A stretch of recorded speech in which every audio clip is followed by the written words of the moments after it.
Tradicionalmente, esse é o espaço onde acredita-se que Jesus foi trazido com a intenção de ser jogado daqui.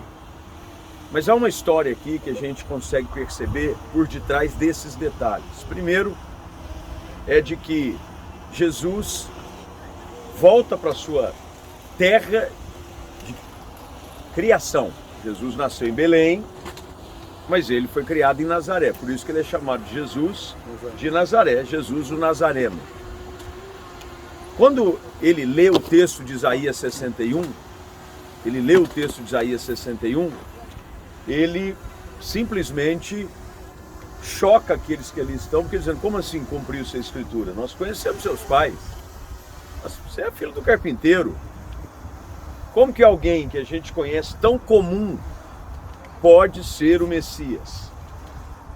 E ele disse, olha, o profeta não tem honra na sua casa, é por isso que não acontece nada aqui. E eles foram se enfurecendo e o tiraram para trazê-lo aqui para fora, mas o texto termina dizendo que ele, rompendo a multidão, saiu. Então aqui algumas coisas a gente consegue perceber. Vou sempre com pontos aqui para você ter essa percepção clara. Em primeiro lugar, quando você está num lugar como Jesus estava em Nazaré, mas entende o seu senso de propósito, não importa o que as pessoas venham dizer a seu respeito. O importante é quem Deus diz que você é.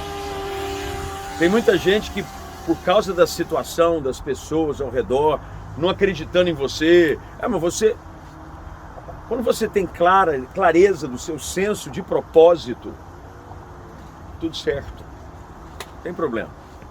Segunda coisa que a gente aprende quando Jesus é trazido para esse espaço aqui, é de que nem todo mundo está preparado para ouvir a verdade. Porque às vezes a verdade para as pessoas não é a verdade, é aquilo que elas queiram que seja a verdade. E Jesus claramente confronta a verdade e ele começa a ser jogado para fora, literalmente, porque nem todo mundo está preparado para ouvir a verdade, por mais dura que ela seja. E Jesus não negocia esse fato, ele não quer popularidade, ele não quer ficar bem com os de casa, ele quer simplesmente cumprir a vontade daquele que o havia enviado, o Pai Celestial.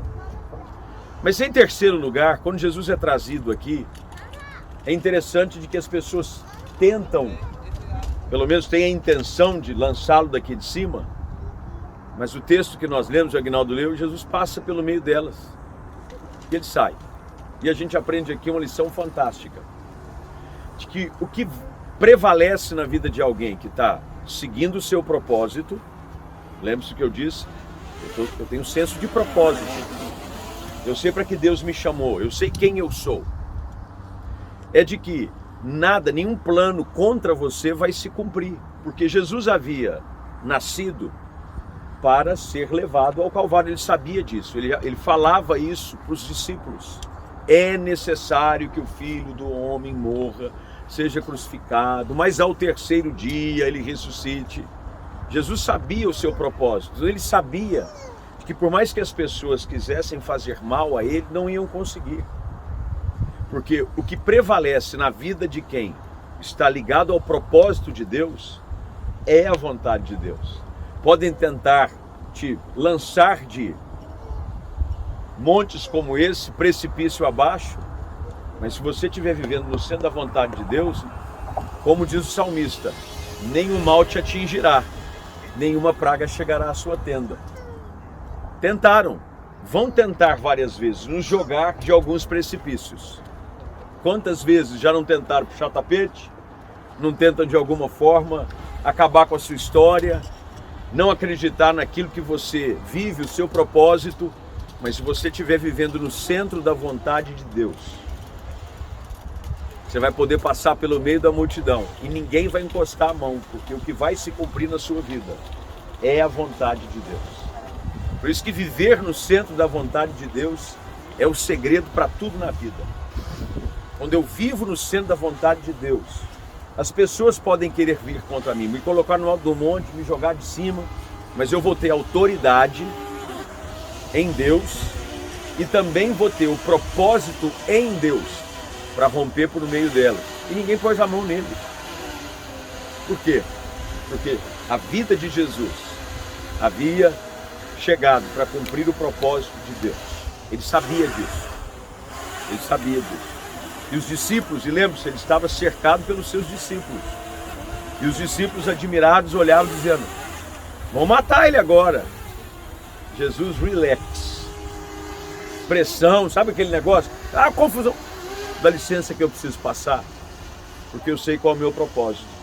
E eu sei que o que vai se cumprir na minha vida não é o que vocês querem que aconteça, mas é aquilo que Deus diz que vai acontecer. Então, quando chega e a gente vai, agora nós estamos fazendo o caminho, literalmente, daquilo que Jesus fez, porque daqui Jesus decidiu ir para Cafarnaum. E ele faz de Cafarnaum a sua base. E nós vamos estar em Cafarnaum amanhã.